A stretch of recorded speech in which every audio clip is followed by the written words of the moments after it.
Today I'd like to tell you a bit of a sad story. It's a story of the time that God cried.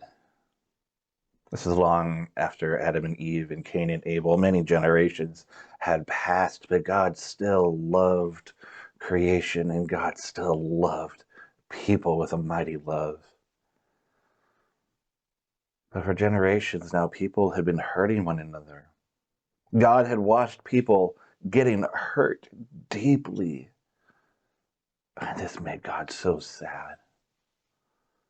After those generations, that grief and that pain that God held, it welled up inside, and God was having a hard time holding it in anymore. God could tell that the tears were going to come soon.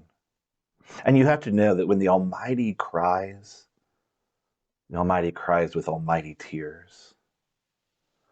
And God is a protector at heart, even when people are doing bad things, as we saw with Cain and Abel, and even Adam and Eve. And so God turned to the only guy that he knew might listen, this guy named Noah.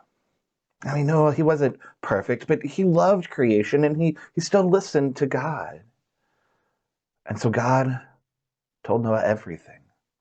Told him what to do, how to build an ark, to build this boat that was bigger than a city block. God told him all the details, down to the type of wood to use. No, he didn't understand why God was asking him to build this boat, this ginormous boat. But he trusts God. And so he does. Noah worked hard, and people made fun of him for what he was doing building this boat in his backyard. And yet he and God both still invited others to join Noah, to be part of this, to be safe. And unfortunately, they didn't listen, and it made God's tears well up even more. When the ark was all done, Noah climbed to the top and he waited. He waited to see what was going to happen until all of a sudden, right on the deck, right beside him, a huge raindrop thumped on the deck. And then another, and another, and 10 more. Noah could see the tears streaming down God's face. And Noah wasn't the only one to notice. All of creation did. And so animals, they came running to the ark. 2 by 2, they came from far away and near. Those that are fast and those that are slow, those that are big and those that are small, they all came.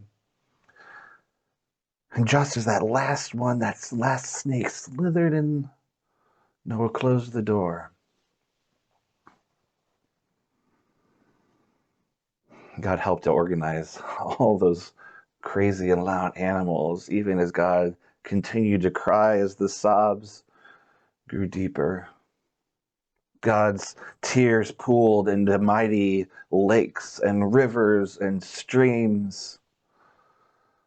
God watched as beautiful things disappeared beneath.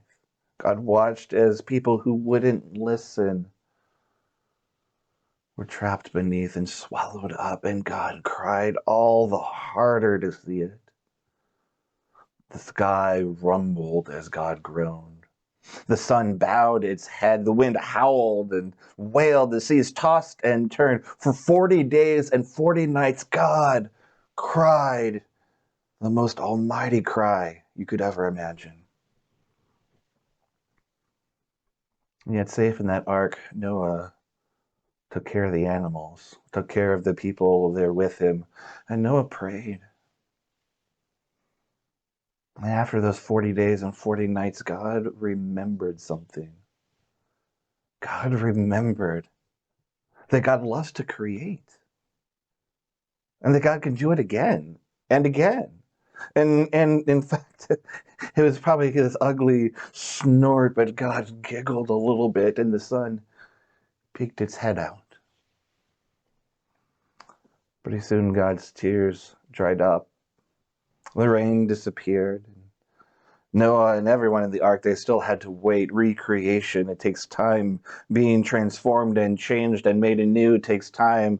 But Noah, he waited and he sent out ravens looking to see if there was any land to be found. He sent out a dove, and God sent that dove back with a little branch with some buds on it to let them know that life was springing forth. And pretty soon that ark came to rest on dry land, and they were able to come back. And as they were walking out of that ark, God put this divine weapon in the sky. God hung up his bow, this raining bow, up in the sky.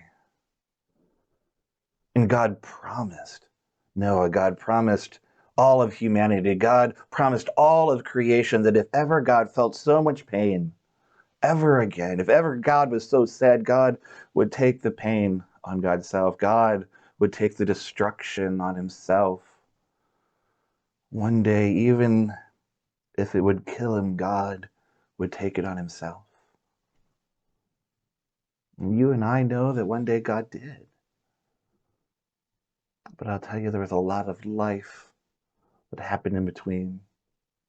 Tomorrow I'll tell you about Sarah and Abraham, and after that, many more stories of life with God. Like Noah, aren't perfect, but are well lived and made new with God.